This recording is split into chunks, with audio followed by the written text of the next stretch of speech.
हर हर महादेव। आप सुन रहे हैं ज्योतिर्लिंग शिव मठ से शिव महापुराण का पाठ रुद्र संहिता का अध्याय 19। भक्तों, क्या आप ये जानते हैं कि केवल अपने शर्ट को जलाकर एक मंदिर में प्रकाश करने के कारण गुण निधि नाम के एक पापी व्यक्ति को भगवान शिव कुबेर का पद दे सकते हैं, उसे दम नाम से कलिंग का सम्राट बना सकते हैं। भगवान भोलेनाथ की महिमा और उनकी कृपा को सुनने के लिए आपको आज का अध्याय अवश्य सुनना चाहिए। इसमें जरा सा भी चिंतन करने की ज़रूरत नहीं है कि भगवान भोलेनाथ के अतिरिक्त इस संसार में कोई और है। जो कोई भी दिखता है वो भगवान भोलेनाथ से ही है। आपने इसके पूर्व के अध्यायों में ये सुना कि किस प्रकार उन्होंने अपने बाएं अंग में अमृत मलकर विष्णु जी को उत्पन्न किया। तत्पश्चात उन्होंने ब्रह्मा जी का सृजन किया। फिर ब्रह्मा जी की भ्रकुटी से उन्होंने रुद्र को उत्पन्न किया और फिर इन तीनों के कार्यों का विभाजन कर दिया और स्वयं तपस्या में लीन हो गए, निज आत्मा में लीन हुए। कहते हैं ना, तो अपने आप के चिंतन में लीन हो गए, क्योंकि एकमात्र शिव ही परम ब्रह्म परमात्मा है। तो आइए सुनते हैं कि इस प्रकार के भगवान के पावन चरित्र को, जिसमें एक पापी भक्त ने अपने शर्ट को जलाया, मंदिर में प्रकाश किया, केवल इसलिए उसे शिवलोक की प्राप्ति हुई, फिर सम्राट पद की प्राप्ति हुई और फिर उसे कुबेर की प्राप्ति हुई। और यही नहीं, उसके पश्चात भगवान शिव ने उसको अपना दोस्त भी बनाया। तो आइए सुनते हैं शिव पुराण रुद्र संहिता का 19वां अध्याय, गुण निधि को कुबेर पद की प्राप्ति। हर हर महादेव। रहस्य को अंत तक जानने के लिए आपको वीडियो के अंत तक अवश्य सुनना चाहिए और इसके पहले के जो प्रसंग हैं नियमित रूप से वो भी आपको देखने चाहिए, तो एक क्रम बना रहता है। नारद ने शिव की महिमा सुना ब्रह्म से प्रश्न किया, गुणनिधि ने रहकर शिवपुर में और कौन सा कर्म किया। नारद जी ब्रह्मा जी से पूछते हैं कि ठीक है, भगवान शिव ने उसे शिवपुर में स्थान दे दिया, तो वहाँ पर उसने कौन सा काम किया और क्यों भगवान भोलेनाथ ने गुणनिधि नामक व्यक्ति को, जो पाप कर्मों में रत था, उसे कुबेर का पद भी प्रदान किया।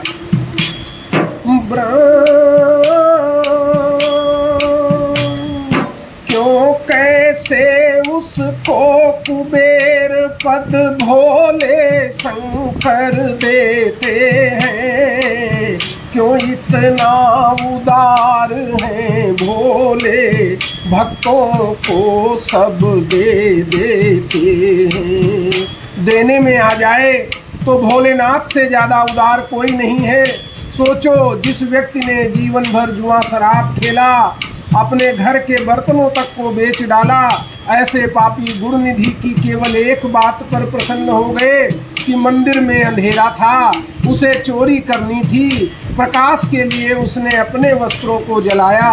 भोलेनाथ प्रसन्न हो गए और न सिर्फ प्रसन्न हुए, उसे शिवपुर का स्थान दिया और शिवपुर में रखते हुए दूसरा जन्म उसका कलिंग के महाराजा दम के यहाँ हुआ, कलिंग के महाराजा दम के रूप में हुआ और तीसरा जन्म उसको कुबेर का पद मिला। और यही नहीं, इस जन्म में उन्होंने, भगवान शिव ने खुद उनसे मित्रता की।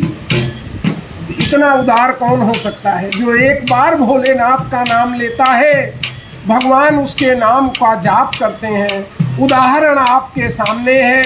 भगवान विष्णु ने अपने नेत्र का दान भगवान भोलेनाथ की पूजा में किया था और भगवान भोलेनाथ ने विष्णु जी को अपना आराध्य मान लिया था और तब से वो नारायण का जाप करते हैं। ब्रह्मा बोले हे नारद, गुण निधि शिवपुर में वास किया, और जन्म ले फिर कलिंग के राजा के घर जन्म लिया।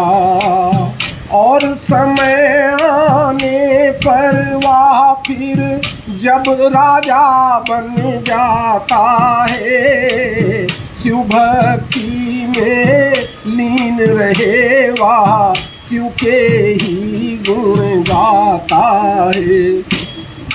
शास्त्र कहते हैं कि जिसको एक बार भगवान शिव के दर्शन हो जाते हैं, वो चाहे जिस जन्म में जाए उसको हमेशा शिव पद ही रहता है, उसके मन में शिव का वास कभी जाता नहीं है, बस एक ही बार प्राप्त करना है। राजा दम सा भक्त शंभु का कतिपय ही मिल पाता है, राजा होकर भी जो नित शिव की महिमा गाता है।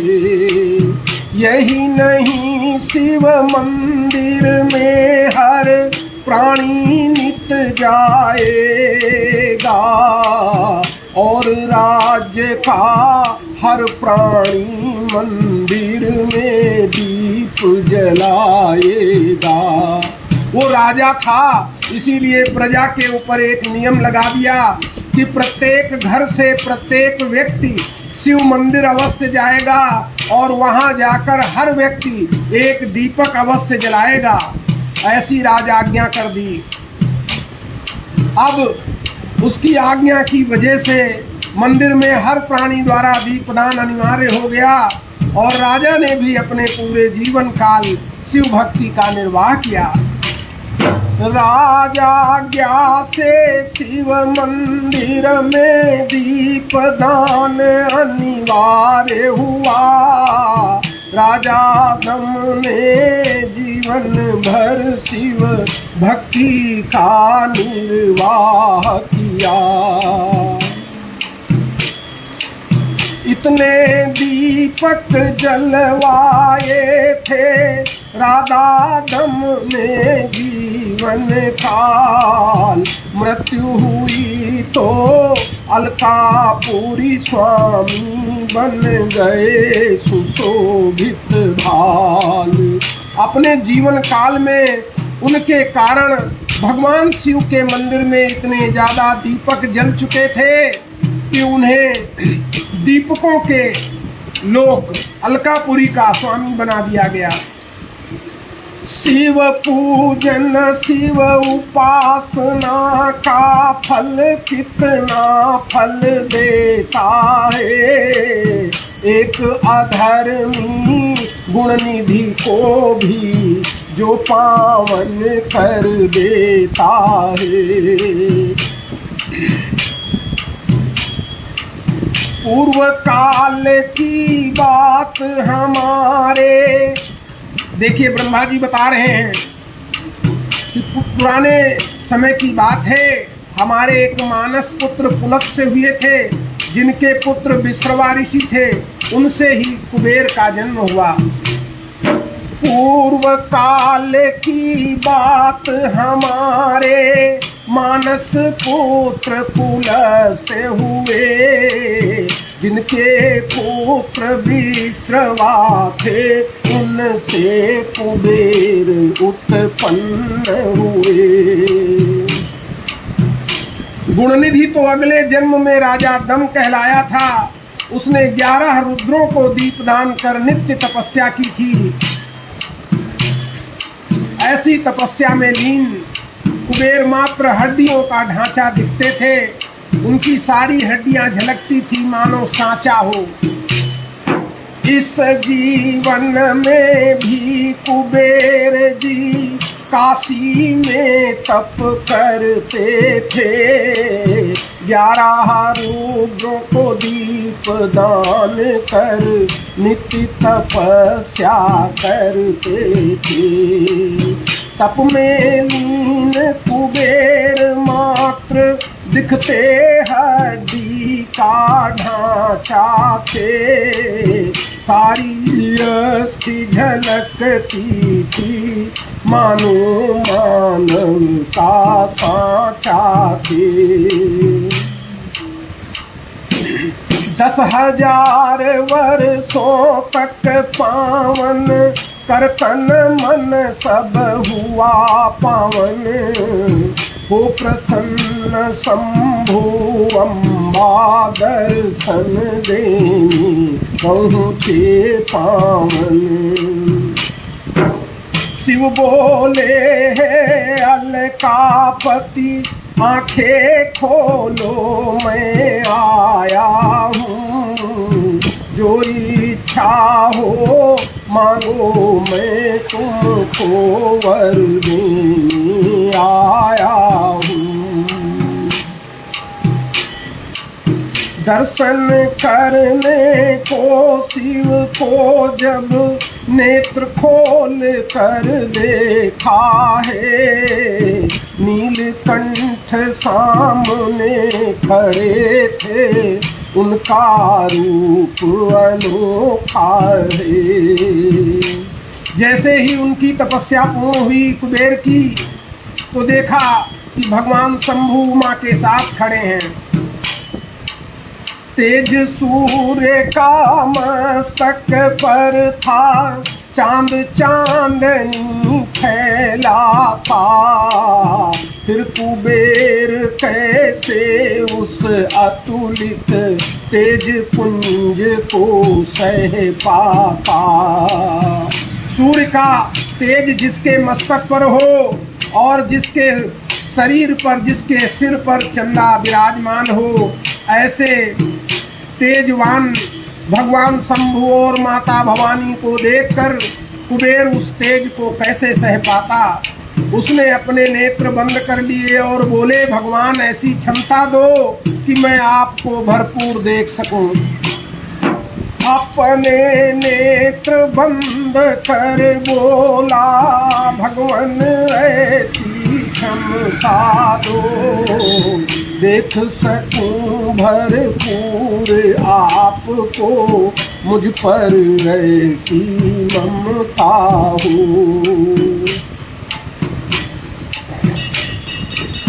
दिव्य नेत्र जब दिया शंभु ने, तब उसने लोचन खोला, लगा देखने अम्बा को, अविचल मुख से कुछ ना बोला। जब भगवान भोलेनाथ ने उसे आशीर्वाद स्वरूप अपने दिव्य नेत्र प्रदान कर दिए, तो उसने अपने नेत्र खोले और वो लगातार माता अम्बा को देखता रहा। फिर वो उसके मन में ये विचार आया कि माता अम्बा ने कौन सा पुण्य किया होगा जो भगवान शिव का वर्ण प्राप्त हुआ। इस स्त्री की क्या स्थिति होगी, इसके अंदर कितनी भक्ति होगी। यही सोचते हुए उन्होंने अपना पूरा ध्यान माता अम्बा के दर्शन पर लगा दिया। लगा सोचने जो नारी शंभु का संग पा सकती है, उसकी क्या स्थिति होगी, उसकी कितनी भक्ति है। क्या ऐसा होगा कि कभी मैं भी ऐसा शिव भक्त बनूंगा, हरदम शिव का साथ रहे माँ जगदम्बा का दास बनूंगा। उसके नेत्र तो उमा को देख रहे थे, परंतु मन भक्ति से भरा हुआ था। माता ये समझ नहीं पाई। उसने सोचा कि ये मुझे घूर रहा है। नेत्र उमा को देख रहे थे, मन भक्ति से भरा हुआ। माता समझ नहीं पाई सोचा मुझको ये घूर रहा। एक इशारे से कुबेर की बाईं आँख खराब हुई। मुझे घूरता है कबीर तू कह माता नाराज हुई। कि तू मुझे घूर रहा है, जा तेरी बाईं आँख की रोशनी चली जाए। भगवान भोलेनाथ ने माता उमा से कहा कि ये तुम्हें गणपति के समान प्यारा है, तुम तो इसकी माता हो, तुम्हें ऐसा क्रोध करना उचित नहीं है। शिव बोले हे उमा मुझे यह गणपति के सम प्यारा है। तू तो माता है इसकी, ये प्यारा पुत्र तुम्हारा है। तुझे नहीं ये घूर रहा था, ये तो यही सोचता है। कितनी बड़ी भक्त होगी तू जो शिव संग में रहता है। हे पार्वती, ये तुझे घूर नहीं रहा, ये तो तुझे देखकर ये मन में सोच रहा है कि ये कितनी बड़ी भक्त होगी जो इसके साथ भगवान शिव निरंतर रहते हैं। ये है पुत्र तुम्हारा, इसको गणपति के सम मानो तुम।